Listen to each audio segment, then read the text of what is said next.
What's going on? I'm Ray, and I hated Totally Killer. Hate time travel movies. They never make any sense. I'm a horror girl, and I loved Totally Killer. All right, good work out there, winners, huh? Wish I could say the same for the losers, but I can't. And here's why. So first thing I have to say is, watching this a second time around, I did realize that I didn't hate it as much as I thought. But this is a debate, and I'm going to defend my side, like I said. Please just keep in mind, these are all personal opinions, so if you disagree with us, that's okay. Also, there's going to be heavy spoilers in this video, so just beware. Let's go right into the first point. Tell us why you love Totally Killer. So, for starters, I did not know much about this film before I saw it for the first time. I did not expect to like it as much as I did. Like, I didn't know anything about it. I didn't know what it was about at all. I think as far as like an 80s period movie, it did really well with that, and I think that it was believable. And I love horror comedies, and I think this was funny, and it was a good horror comedy. I don't know about you, but when I think serial killer, I think like at least 6 people. Thank you, Angie.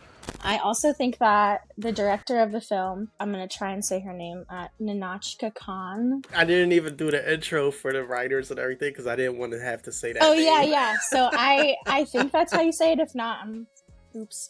She's a huge horror fan, and I think you can tell. And she especially likes, like, Wes Craven was one of her favorites, and Scream. And I think that there's elements in this that makes it pretty evident. No, you didn't. Whatever. Shut up! You're throwing me off my whole thing! So I think the 80s style is really believable. The producers and costume designers studied magazines and ads from the time, and I think that helped it to be done really successfully.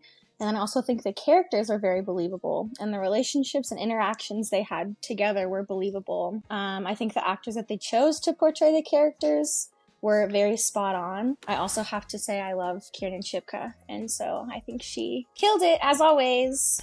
Oh, okay, right.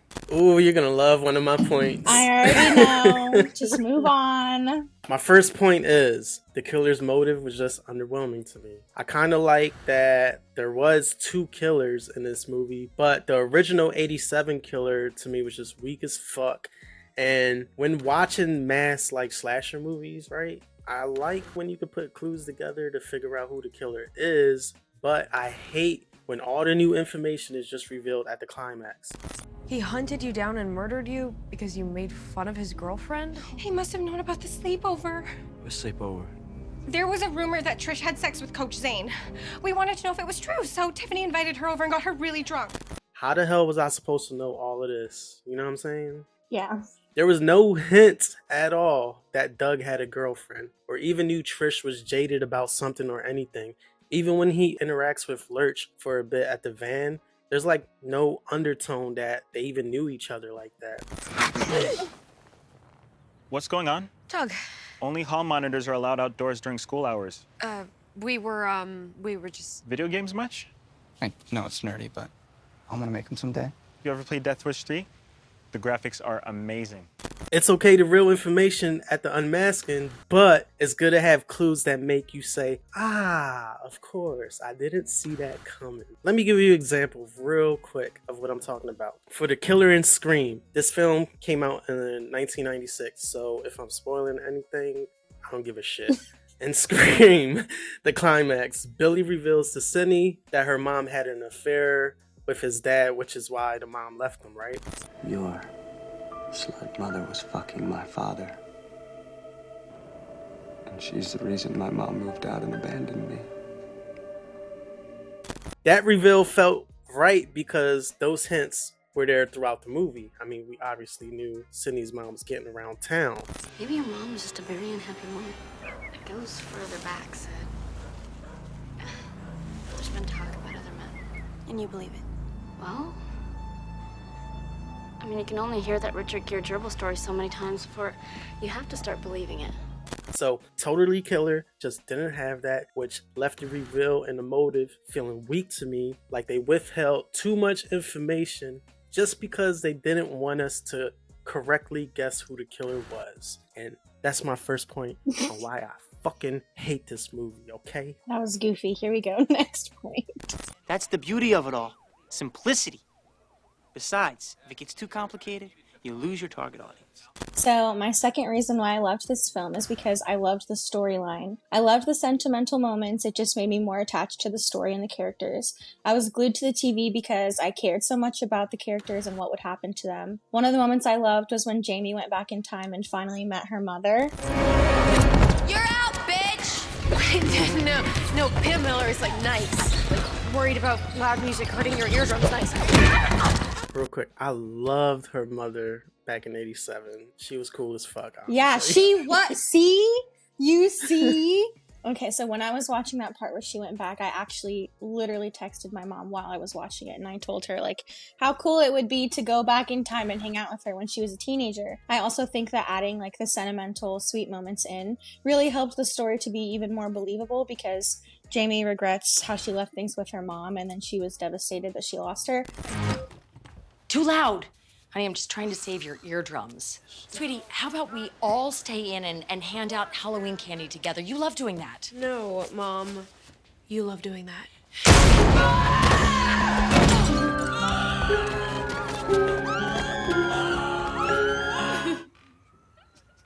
Police have yet to release an official statement. That attaches you to the story because it's very meaningful. So that's my second point. It's a fair point, you know. I know. I get it. I know. Number 2 for my point. I wish the movie was just a little more cinematic.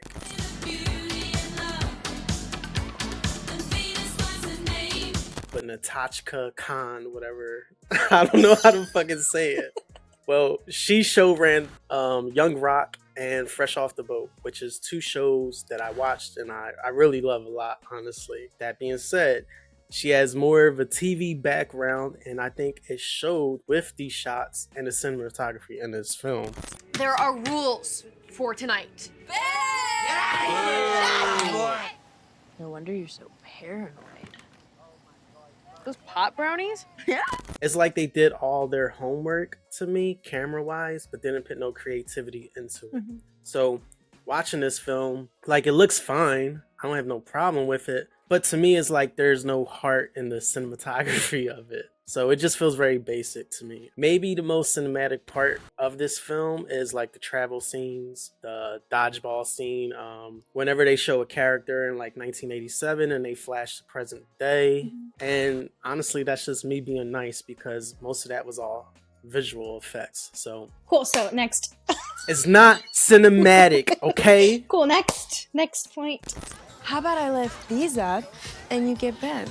So the third reason why I loved this movie. Ooh, I like the anger. Thank you. Is because I loved the twists and turns and hidden elements throughout the movie. I've watched it 3 times now, and I feel like I notice little things every time I watch it. I think the addition of the time machine added suspense and it added even more twists, and I think that that's super cool. And I also think the time traveling provided like layers to the story that change from the past and the present. When I compare this movie to another horror comedy set in the 80s, Lisa Frankenstein.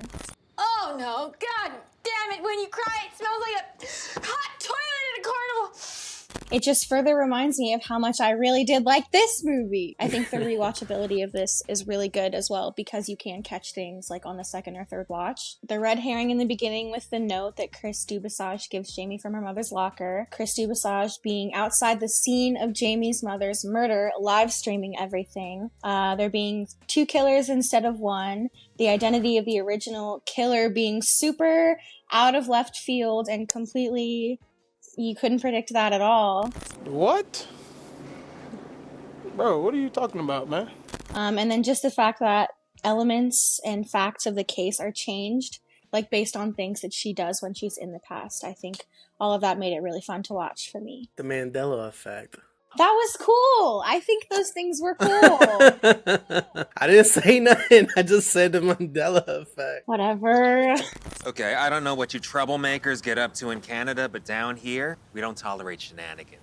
All right, so here's my third point. I don't like the main fucking character. I hate Jamie. Yo, there's Dungeons and Dragons down the street. Y'all have fun. Then when her mom dies, she's just all of a sudden torn up about it. So like, I know people deal with grief in different ways, but don't expect me to care about your feelings when you literally acted like you hated this person. Now, can you be an ass to someone and then be sad when they die? Yeah. You know, everyone's human. But in this movie, she didn't want to believe her mom's killer would potentially come back, but she's fully invested it to her friend's time machine. Like, yeah. Come on. What the fuck are the chances of a time machine working compared to a killer coming back? I don't know. Whoa. If you're not gonna be fun, you can't come to the party. Enjoy your trees, bitch. What? Another thing that bugged me about her was she was so on the nose about critiquing the 80s to where she spelled everything out all the fucking time. She mentioned the racist Indian mascot. And there's the racism. Knew that was coming. The uniforms from gym class. How is this school issued? Let's go! We look like we work at Hooters. The gym teacher being rude. No, I'm okay. Me? That's okay. Let's go! Let's go! That's rude. And the unwanted touch. Okay, listen up, teen faculty. I gotta find Tiffany. Nice try. Unwanted touch. Oh my god, unwanted touch. Unwanted human. It just annoyed me how often she did that. And it was like always on cue. It's like, you don't have to fucking announce every little issue you have. No one cares. Who are you saying this for? It's just showing your personality and like making me hate you even more. She didn't know how to fucking chill. What the fuck? I hate her. She doesn't know how to chill. She complains about everything. I won't take the Kiernan Shipka slander, so moving on. You know, I grew up in a different time. So you hate her as much as I hated Lisa. It's perfect. Maybe so. Yeah. Oh, hell no. What the hell? The fourth reason why I loved this film is because I really enjoyed the kill scenes in this movie. So they were both classic slasher, but then also creative at the same time.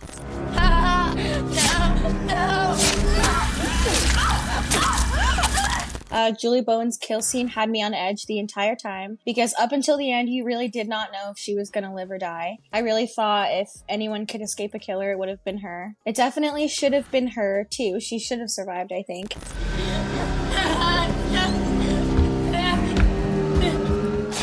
I also think the details of the kills were like where they changed like due to the wrinkles in time. I think that was really fun and interesting. It helped with the continuity, and any time there's like time travel in a film, things are like affected depending on what you do in the past, so that made sense that the details would change. And then another kill scene I thought was really creative was the waterbed kill when Tiffany was stabbed while she was laying down on the waterbed, and there's blood flying everywhere and water flying everywhere. That was cool. Yeah, I agree with you on that. Okay, thank you.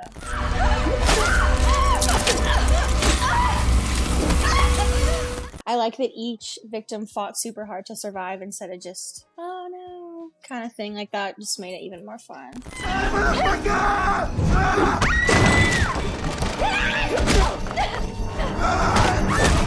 My fourth point is, I hate the look of the killer. I think the killer has to be one of the worst masks in horror history. To me, it looks like Beavis from Beavis and Butthead. Beavis, you dumbass, you got in the way of my perfect throw. I don't know if you've seen the Beavis and Butthead latex mask before. It looks just like that. Like, come on. What are we doing here? I think, personally, probably top 5 worst wardrobe for a slasher of all time. And that's all I have to say. The Sweet 16 killer wore all black and a mask, which has become infamous in Vernon. Whoa. I disagree. You like a little greaser coming up to you with some fucking slick back hair trying to kill you? Did you like Happy Death Day? Negative. Okay, good, because I was going to say that fucking mask compared to this one, God. No, I don't like that one either. Okay, good. It's really weird. For my last reason why I loved this film, I felt very satisfied with the ending of the film because, like I mentioned earlier, I did have such a connection with the characters because I think they were so well done that I really cared about what happened to them. I really wanted the best for all of them, and I wanted to find out how their story ended. I don't think there was a moment of wasted time in this film. I don't think there was any downtime. I just feel like there was always something going on. And everything that happened, it contributed to the plot of the story. There was nothing that was just done like for effect. It all had meaning. A young woman just gave me a warning. Don't stop! Keep rolling! I also just want to point out, I am not someone who lets tiny details / technical issues ruin a good movie. Does it make total sense that a teenager made a time machine? No, but it's a movie where things done perfectly on the technical side of things. No, but I absolutely loved this film and I would rewatch it. Actually, I already have, and maybe I'm gonna watch it again today. Come on. To be fair, to go back to a point that I made on my third point about how much I dislike Jamie, I will say she does make smart decisions in the film, but it still doesn't take away how much she annoyed the fuck out of me with that dialogue. Call on me, please. Thank you. I have a note for the audience I need you to leave in here. Can you see that he's already changing his mind and he is already like, oh, well, but... I'm not changing my mind. You want to have sex in the hot tub? Ooh, yeah. But I suck at foreplay, so you have to use the jets for that. Okay. So I'm gonna get to my fifth point, right? This is totally a theory. Completely a theory, all right? So my fifth point is the timeline to me didn't connect. So hear me out, right? Oh, the timeline on when her daughter was born is not very transparent. Who I'm talking about is Jamie. If she was a senior in high school, which was in 2023 when this took place, that means she was born in 2005 or 2006. So her father said that they had her after college. We got home from college, but I mean, thank God we didn't get together in high school because it would have never lasted. I remember when we found out we were pregnant with you.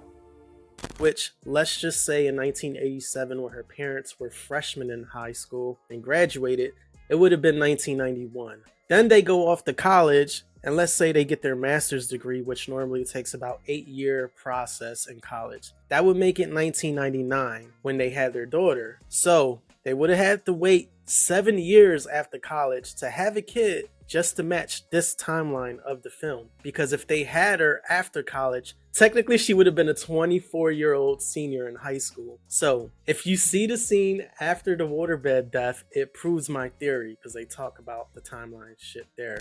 So how far into the future can you see? Until the year 2023. So just no hooking up with Blake until college. Okay, great. Maybe she technically was 24-year-old in high school still, which to me was why she was acting so fucking stupid. This is such a stupid... Ray! This is a hypothetical. It's all hypothetical. That's what's beautiful about it. No, this can't be a point. It's a fucking hypothetical made-up thing. It's not made up. These are things that they pointed out in the movie that they said. All I did was do the math. Maybe they waited a little bit after college. He didn't say right after college. He said after college. He did say that we had her after college. So if he did have her after college, my theory is right. But if he waited 7 years after college, then what? It matches the movie timeline. Yeah. So they would have had to wait 7 years. I'm just saying, they never said they waited 7 years after college. They just said they waited after. Like I said, it's just a theory. And that's a point? I didn't have another point really to go off of. So I wanted to be a little more critical on story points. Audience? I made a theory. Audience? Do you see this right now? You will become a miserable person, never knowing true happiness and rocking an unflattering haircut that makes your head look like a ping pong ball. So overall, what do you rate this film 1 to 5? Like a 4.8. That's super high. You're putting it up there with like the Exorcist type rating. Not my rating, so.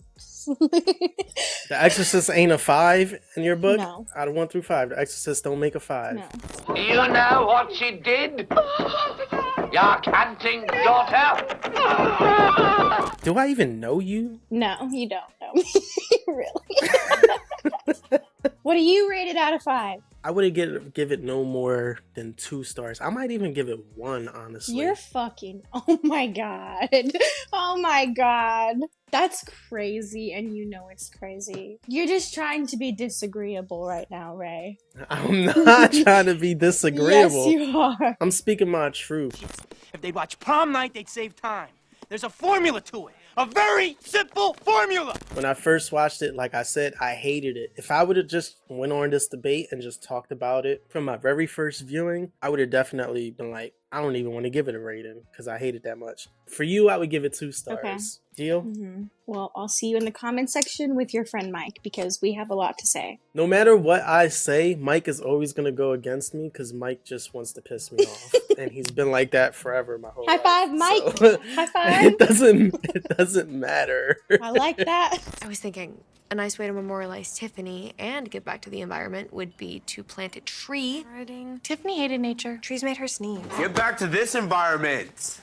Alright, so that wraps up this video on our debate about Totally Killer. If you could please like, comment, and subscribe. Let us know who you agree with most in the comments and let us know your thoughts. If you agree with Horror Girl, if you agree with me, you can bash me in the comments. Please bash her in the comments. Hey! And I'm just kidding. Give it to her. She really wants it. And thank you all for tuning in. And until next time, we'll see you all soon. Horror Girl, take us out. Bye. See you next week.